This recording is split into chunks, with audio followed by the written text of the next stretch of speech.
જોઈએ. બ્રાહ્મણ દાન લેતો ફરે એવું નથી. મારે એ તીર્થને એ સ્થળને યાદ કરવું પડશે.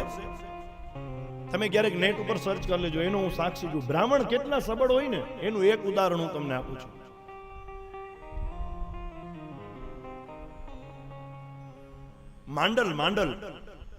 માંડલ ગામ છે અમદાવાદ પાસે, અને રાવલ પરિવારના એક કુળદેવી થાય છે.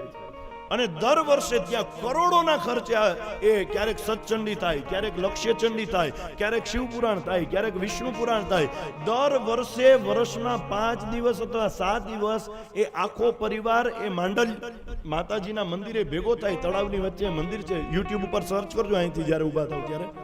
અને ત્યાં આવી અને બ્રાહ્મણ પડાપડી કરે. વિદેશથી લોકો સ્પેશિયલ એક દિવસ માટે ફ્લાઇટમાં આવે અને એમ કે અમારા માતાજીના સ્થાનમાં અમારે કરોડ રૂપિયા આપવા છે. 2-5 લાખના તો અહીંયા બોર્ડ જ નથી માર્યા. જાજો એ જોઈને મને એમ થયું કે કોણ વ્યક્તિ એમ કે બ્રાહ્મણ નબળો હોય? કોણ વ્યક્તિ